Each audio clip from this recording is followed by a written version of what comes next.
Me di cuenta de que algo no cuadraba el día que el Iván que llevaba a mi nieto al ambulatorio me llamó señora Carmen con un acento raro y me besó la mano como si fuéramos de una película antigua. Iván nunca hablaba así, a mí me decía suegra con una sonrisa de plástico y siempre llevaba prisa. Ese día, en la sala de espera, se sentó a mi lado con una calma teatral, mirando el móvil como quien espera un aplauso.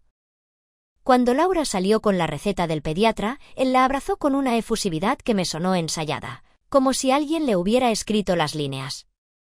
Y sin embargo, cuando recogió la mochila de Emma, la cogió con la mano izquierda. Iván es diestro, de eso sí estoy segura, porque cada Navidad se queja de lo duro que es cortar el jamón, con la buena. No dije nada. Miré a mi hija, que estaba pálida de sueño y preocupaciones, y apreté el bolso contra el pecho. Yo, viuda desde hace 4 años, con mis 68 muy andados, había aprendido a callarme hasta que una cosa estuvo clara: nadie escucha a una mujer mayor sin pruebas. Pero ese beso a la mano y ese cambio de mano me quedaron clavados como una chincheta. Me llamo Carmen Salas. Fui secretaria durante 40 años en una notaría de la calle Luchana, y desde que murió mi marido, Alonso, me muevo con la dignidad justa y un miedo constante a convertirme en una carga. Vivo en un piso antiguo de Chamberí del que tengo el usufructo vitalicio y que, por una herencia torcida, figura a nombre de Laura y de mi cuñado Miguel a partes iguales. Nadie me echa, pero cada comida familiar es una auditoría de mi vida, que si mamá, ese baño hay que reformarlo, que si Carmen, tú sola aquí es un riesgo. El que siempre saca el tema, con voz de experto, es Iván, mi yerno, comercial de una empresa tecnológica. Traje bien planchado, reloj aparatoso y esa costumbre de hablar en plural majestuoso, tenemos que plantearnos, como si la casa y yo le pertenecieran. El segundo pinchazo vino a los 3 días, con un recibo del banco. Voy los martes a Cajamar, la de la esquina, para ingresar el alquiler del trastero y charlar con Eugenia, la cajera, que es de mi quinta y me pregunta por el azúcar. Al pasar la tarjeta de la comunidad de vecinos, la pantalla marcó un adelanto de efectivo en cajero hecho el sábado a las 2:17 de la madrugada. Yo a esa hora estaba en la cama, y mi tarjeta no sale del monedero desde que los carteristas tienen menos piedad que Hacienda. Pedí el justificante. Lo guardé en un sobre junto a otras pequeñas rarezas que llevaba meses apuntando en mi libreta. Una factura de hotel en Sevilla que llegó a mi buzón con mi nombre mal escrito, Carmen sin N, después de que Iván me pidiera el DNI para tramitar una ayuda energética que nunca existió, una foto borrosa que me envió la vecina del cuarto, Marta, donde se ve a Iván, saliendo del portal con una sudadera que él detesta, el olor a colonia distinta, cítrica, que se quedaba en la mochila de Emma después de los planazos de padre e hija. El tercer pinchazo, el que me hirió de verdad, fue un audio en el chat familiar. Laura decía: mamá, Iván te ha hecho un bizum para que no te preocupes por la compra. Lo escuché 3 veces. Mi hija justificando la generosidad de su marido como si yo llevara años pidiéndoles. Yo, que había vendido mis joyas para que ellos pudieran dar la entrada del piso en Legazpi cuando nació Emma, ahora pasaba por mantenida. Ese audio me recordó la pregunta que me repiquetea de madrugada: ¿cuándo mi hija empezó a hablar de mí como un problema? Esa noche, mientras el cocido hervía despacio, me di el permiso de llamar a una persona de la que me habían hablado en la notaría, María Ferrer, detective privada, ex policía. No le conté la novela. Solo le pregunté si aceptaba trabajos de verificación discreta. Ella rió, con voz cansada y firme: de esos vivo, señora Carmen. Quedamos en un café de Quevedo. Llevé mi sobre con papeles y, sobre todo, llevé mi humildad, esa que duele como un callo viejo. No quiero romper el matrimonio de mi hija, le dije. Quiero entender. Algo no encaja. Él, a veces no es él. María, que tendría unos 40 y pico y ojos de quien ya ha visto demasiadas dobles vidas, dejó la taza. ¿Se ha fijado en las manos? Sí, dije. ¿Y en la colonia? ¿Y en cómo pronuncia la Z? Perfecto, respondió. Empezamos por ahí. Aquella tarde, María me dio un consejo que cambiaría el curso de todo: déjese ver como una carga, durante unas semanas. Si él juega con su imagen de buen yerno, apretará el paso. Y cuando la gente se mueve rápido, comete errores. Asentí despacio. No me gustaba la idea, pero sabía jugar al despiste. Había archivado testamentos donde una coma costaba una vivienda. Sabía que a veces una debilidad aparente te abre una puerta legal. Y tenía, además, una semilla de misterio más, un número escrito a lápiz en la contraportada de La Regenta, de mi marido. Apuntado por él poco antes de morir, sin explicación. Acababa en 53. María lo apuntó sin promesas, con la honestidad de los que no venden milagros. Dejé que me humillaran con método. No contesté cuando Iván insistió en que me empadronara en casa de Laura por si pasa algo, suegra, mejor que la administración le tenga cerca de familia. En la notaría, esa frase significa una cosa: si dependes de alguien, luego esa persona reclama control. Firmé el empadronamiento con las manos quietas, como quien firma un recibí de guerra. Al día siguiente, Laura me añadió a un chat titulado Plan de cuidados de mamá, con un Excel adjunto. No lloré. Puse el teléfono boca abajo, me hice un café y apunté la hora. A medida que yo me doblaba, Iván se erguía más. En una comida de domingo me dio públicamente un sobre con 200 euros para tus cosas, que ya no puedes con todo. No miró mi cara, miró alrededor, a mi cuñado Miguel, a mis nietos, a Marta del cuarto que había subido a por pan y se quedó por la tortilla. Él quería testigos de su papel de benefactor. Ahí estuvo mi segundo giro, el falso benefactor. Entendí que Iván no me ayudaba, encuadraba. Y a quien yo siempre había considerado amable, el que ofrecía llevarme al médico, el que me abría los tarros, era, en realidad, el iniciador discreto de una manipulación administrativa que me volvía dependiente, empadronamiento en su domicilio, tarjeta de la farmacia bajo su custodia para no liarnos, firma mancomunada en una cuenta para gastos de mamá. María me pidió paciencia y recogió horas, entradas y salidas del portal, vídeos de cámaras de una ferretería frente al ambulatorio, los tickets del parking cercano al hotel de Sevilla. El doble existe, me dijo una mañana, con una mezcla de asombro y hastío. Se llama Alejandro Vidal. Actor en paro. Hicieron juntos la mili de chavalotes en Valencia. Ahora Iván le paga por aparecer cuando él está, en otra parte. Usa una colonia barata que no es la suya. Es zurdo. Y tiene una cicatriz en la ceja. Me mareé de golpe, no por la revelación en sí, sino por lo pequeño que era el truco y lo grande que había sido mi duda. Me sentí tonta y vieja. María me apretó la mano y no tuvo piedad. No es tonta, Carmen. Es buena. Ellos se aprovechan de que usted confía. Mientras tanto, las pequeñas humillaciones subían de nivel. En el grupo del cole, una madre me soltó en la puerta. ¡Ay, la abuela!, con lo que se nota que Iván es un padrazo. Ojalá todas tuviéramos un marido así. Apreté la lengua. Ese halago era exactamente la pantalla que él quería. Y había más. El banco me envió una carta, solicitud de autorización para disposición de fondos en cuenta de manutención. La cuenta que Laura e Iván habían abierto para mis gastos, ahora pretendía autorizar a Iván como único firmante por agilidad. La agilidad siempre se cobra la transparencia. Llamé a mi antigua jefa, la notaria, y le pedí cita como amiga. Aquella noche hablé con Alonso, mi difunto. Lo hago a veces, en voz baja, en la cocina. Esto no continúa, le dije al azulejo. No van a convertir mi vejez en su coartada. Al día siguiente, pedí hora en el centro de salud para una valoración de dependencia leve. Sí, yo, que he subido la compra por escaleras toda la vida, acepté en papel que a veces me mareo. No es mentira. Es estrategia. Con el informe en la mano, Servicios Sociales abrió un expediente y me asignó una trabajadora social, Carla, que vino al piso, vio mis alfombras, mis barandillas, mis pastillas organizadas con obsesión, y me dijo con ternura administrativa: usted está muy bien, pero si un familiar intentara reubicarla sin su consentimiento, levantaríamos un informe. A la semana, María me citó en un coworking de Lavapiés.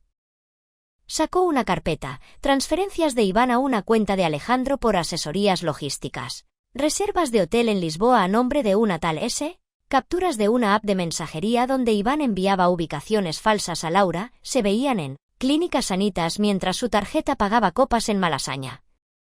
Y un comprobante que me heló la sangre. Una solicitud de poder notarial futuro que Iván había preguntado por correo a una asesoría. En caso de incapacidad sobrevenida de Carmen S. Por si la cosa se acelera. La asesoría le respondía que eso requería informe médico y cita con notario. Y él, estamos en ello. Esa línea me calentó la nuca. ¿Está Laura en esto? Pregunté, con el dolor metido en los dientes. No, dijo María. Está en otra cosa, sobrevivir a una jornada de trabajo y a una niña con dermatitis. Y creer que su marido controla. Tuvimos pequeñas victorias.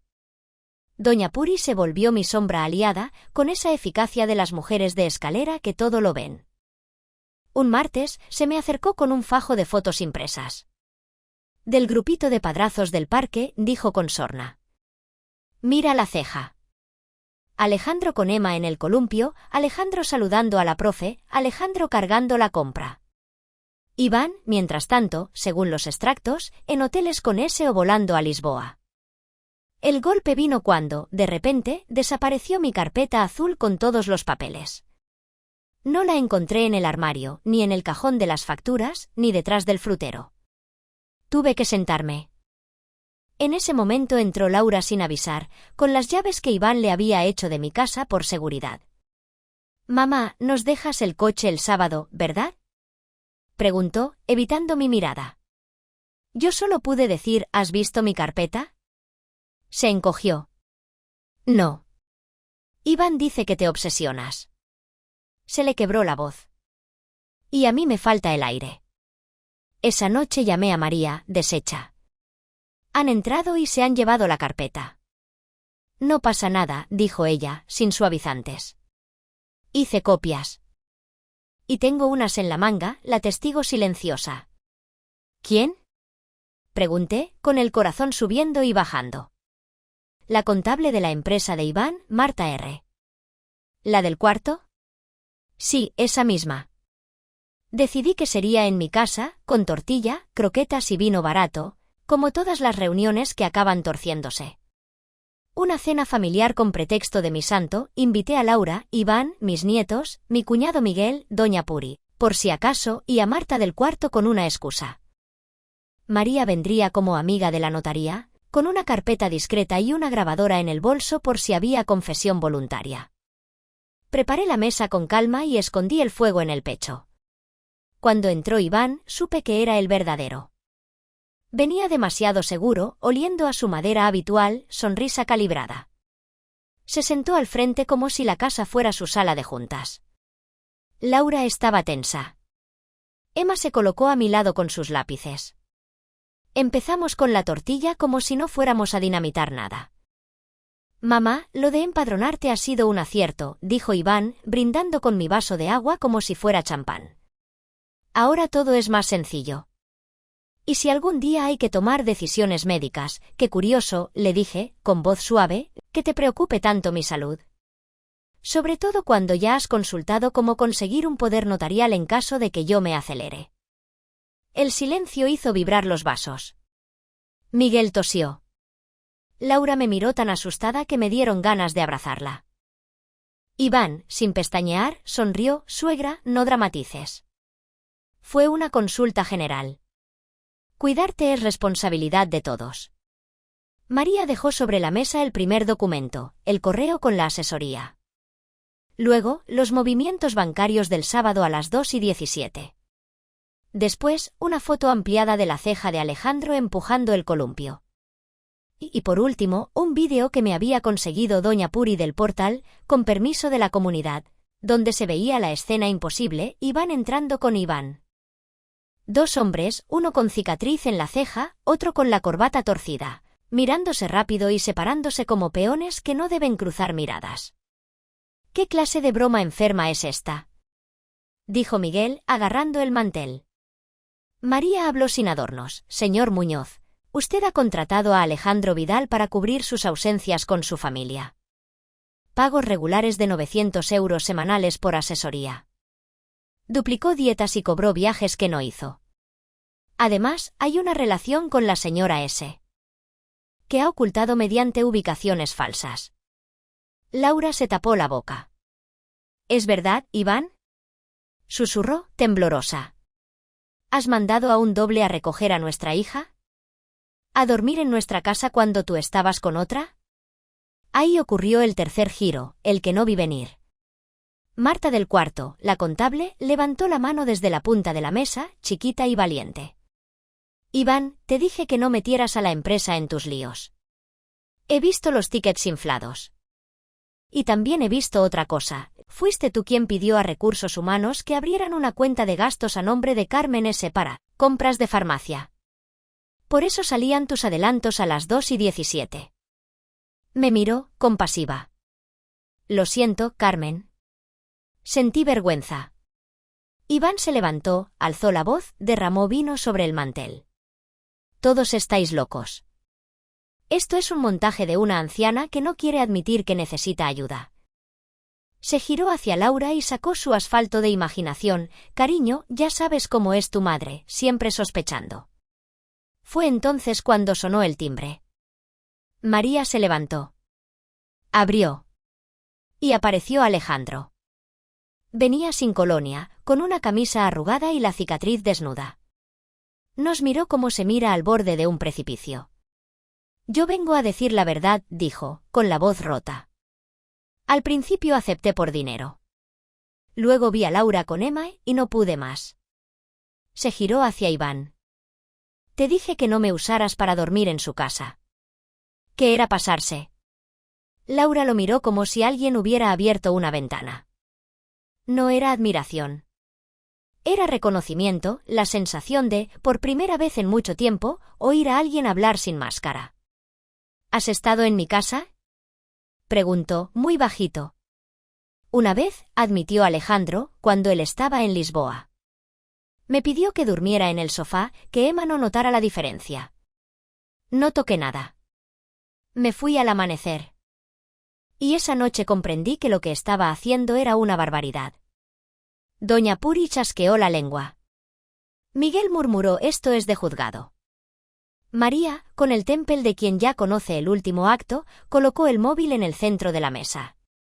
Esto se está grabando desde que empezó la cena. Por si alguien quiere rectificar.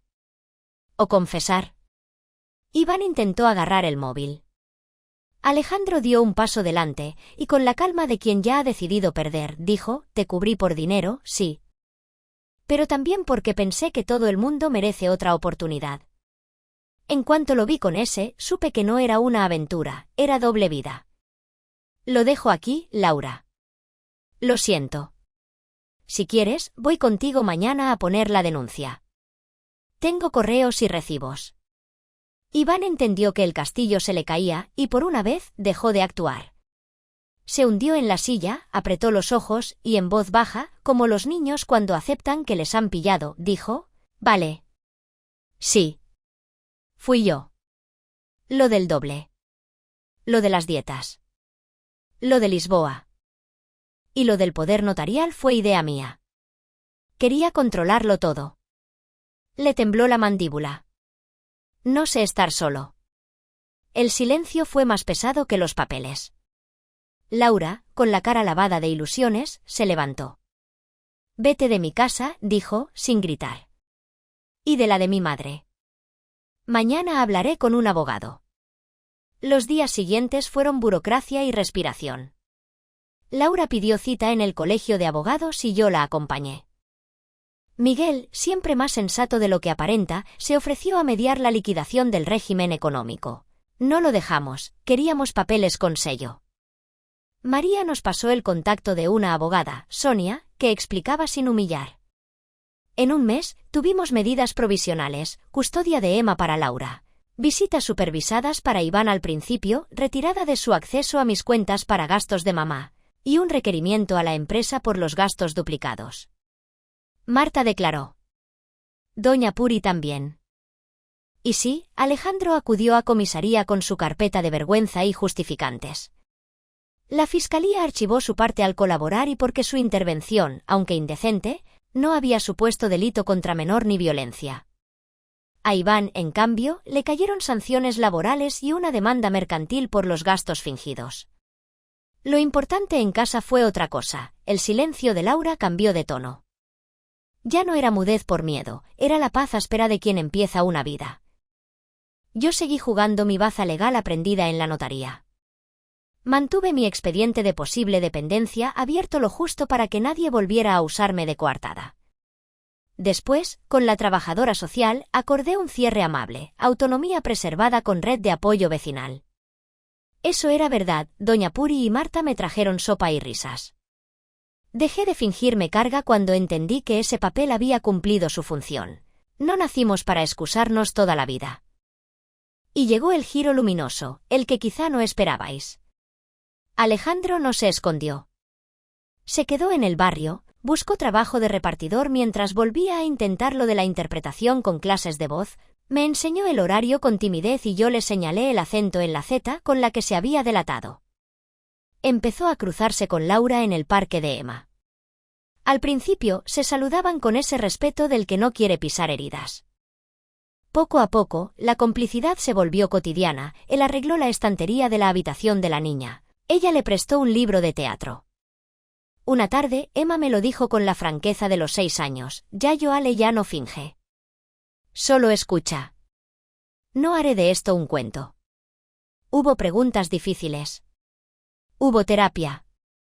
Hubo una conversación en mi mesa, sin testigos ni grabadoras, donde Alejandro le dijo a Laura: me gano el derecho a estar aquí día a día. Dame un no si no me quieres, pero no me perdones rápido. Y ella respondió: no busco sustituir. Busco verdad. Se tomaron el tiempo. Hicieron bien. La familia, que al principio cuchicheaba en el mercado, ya ves, la hija se lía con el doble. Fue callándose al ver los hechos. Alejandro no presumía, no hablaba en plural, no hacía teatro. Llevaba a Emma al médico sin selfies. En el colegio, la tutora dejó de pronunciar padrazo como un premio y empezó a decir adultos presentes. Laura recuperó la risa que guarda para los días sin sobresaltos. Yo, por fin, volví a mi rutina de la notaría como jubilada entrometida, llevo rosquillas, escucho testamentos, recuerdo a los jóvenes que lean antes de firmar. Un mediodía de primavera, nos juntamos de nuevo a comer en mi casa, esta vez sin máscara. Miguel trajo vino. Marta, una tarta de queso. María vino, sonrió en silencio y dejó una bolsita sobre mi nevera, para cuando necesite recordar que no estaba loca, copias de todo. Emma pintó 2 hombres muy parecidos, con una flecha a uno que decía el de verdad y al otro el que ayuda. Me reí con amor. Laura me apretó la mano bajo la mesa. En su mirada ya no vi vergüenza ni miedo. Vi alianza. Esa noche, antes de dormir, saqué la regenta y miré otra vez el número apuntado por Alonso. Llamé. Era un viejo amigo suyo del colegio mayor, ahora retorcido por la artritis pero con voz clara. Me contó que Alonso, antes de morir, había querido que yo tuviera la certeza de que nuestro usufructo estaba bien blindado y que, si alguien intentaba moverme, llamara a ese número. Sonreí. No hizo falta. Me había blindado sola con ayuda de otras mujeres que, como yo, sabían de pasillos y de papeles. La lección que me queda y que quiero dejarte, amiga que me escuchas, no cabe en una frase bonita ni en un cartel de cocina. La justicia familiar no aparece del cielo, se prepara como un guiso, a fuego lento, con pruebas, con límites, con gente que te cree sin necesidad de elevar la voz. A veces aceptar que pareces frágil te abre la puerta para demostrar que no estás rota. A veces un doble entra en tu vida para enseñar dónde estaba el vacío. Y a veces, esto es lo que me gusta pensar cuando cierro los ojos, la felicidad que llega después de la verdad no es un cohete, es una luz que no se apaga. Hoy Laura y Alejandro caminan despacio, sin promesas grandilocuentes, con la niña saltando entre ellos como una nota musical. Iván paga su parte, por fin, sin discursos. Yo sigo en mi casa, con mis plantas, mis fotos y mi independencia en orden. Y cuando bajo al mercado y alguien me pregunta cómo terminó aquello, yo sonrío y digo, terminó en calma. Que es como deben terminar las cosas que empiezan desde la dignidad. ¿Sabes qué me pregunto a veces cuando cierro la luz de la cocina y el piso respira conmigo? Si Emma recordará, de mayor, que la noche de la cena en que se cayó el teatro nadie gritó para ganar. Simplemente pusimos los papeles sobre la mesa y dejamos que la verdad hiciera su trabajo. ¿Y tú, de qué lado de la mesa preferirías estar cuando toque elegir?